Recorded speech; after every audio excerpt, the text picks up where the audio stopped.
lovely baby greens, it's me again, your garden goblin Kai. Today my mother brought this pretty flower home. It's a succulent. The correct term is Portulaca Grandiflora, and in Germany we call it Portulaca Röschen because of the pretty rose-like blossoms it has. And since I was going to plant it into a nice new pot anyways, I decided I might as well make a video about it. Like many cacti and succulents, Portulaca Grandiflora doesn't need much to stay healthy. It does not need much nutrients or water. In fact, it prefers a soil that is more sandy and dry over a wet soil. It also should be protected from heavy rainfalls, because one of the very specific uniquenesses about this plant is that the pretty little flowers only open up when it is dry outside and they have direct sunlight. So as soon as rain falls onto the flowers close up again, and if the flowers get too wet, they might actually rot off. So if you live in a desert, for example, with a lot of sunshine, few rainfalls, sandy grounds, you can just plant the Portulaca Grandiflora into the garden soil. But if you live, like me, in a more rainy area where we have regular rainfall, where we have wetter soils, it's better to plant it in a pot where it has all the perfect conditions to bloom as prettily as it does. You see here a Portulaca Grandiflora with mixed flowers, but you can actually have very different kind of color variations like pink and red and yellow and I think even white. Just ask your local garden shop if they have any of these. So I'm going to plant this Portulaca Grandiflora into a pot.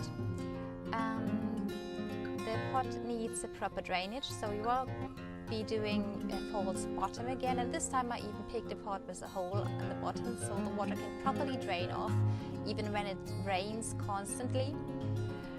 And I will use my self-made cacti and succulent soil. If you remember, in my first video I showed you how to make it yourself, but you can of course use pre-prepared cacti and succulent soil if you don't want to go through these steps. So this is the pot that I'm going to use. It's a pretty large pot, twice the size than the pot the Portulaca Grandiflora is in now. That's because you will fill half of it with the false bottom so that the water can drain through that and then through the hole in the pot itself. For this false bottom, I add to the lava mulch that I already have some split stones that I found in the garden to give it some extra height inside the pot. At first I put some of the split stones into the bottom of the pot, which also helps protect the lava mulch from slipping through the hole in the bottom. And then on top of the lava mulch I put my tomato fleece. You can use any kind of fine mesh material that does not rot or oxidate. For the soil, usually I use cocoa fiber, but we had this leftover rhododendron soil, and since we're going to mix it anyways, it works just fine. As it is too wet and too compact for our succulent, so we're going to add some sand. I took sand from the garden. It's okay if there's organic material in it. That will work as additional drainage and as nutrients for our Portulaca.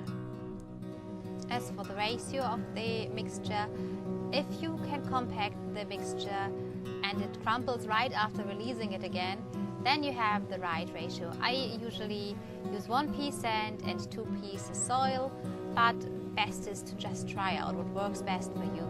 Mix it properly until it is all well combined, and then add some more lava mulch for additional drainage.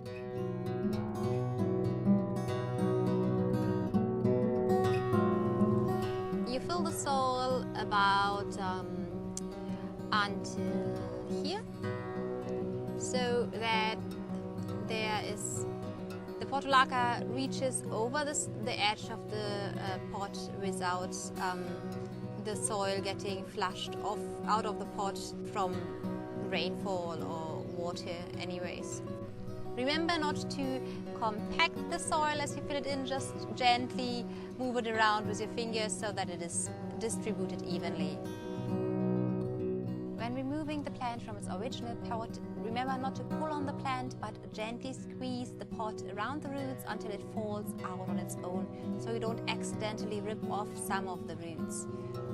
Loosen up the soil around the roots. I had some difficulties here because the roots were already pretty compactly grown, but I tried anyways.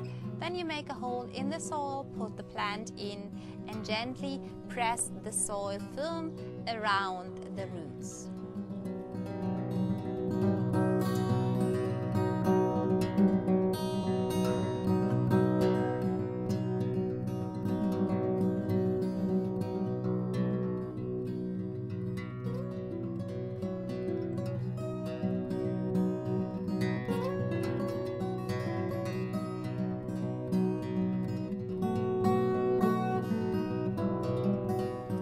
Water your Portulaca, you can use a mister again, just a few spritzes around the soil to get it wet or at least damp.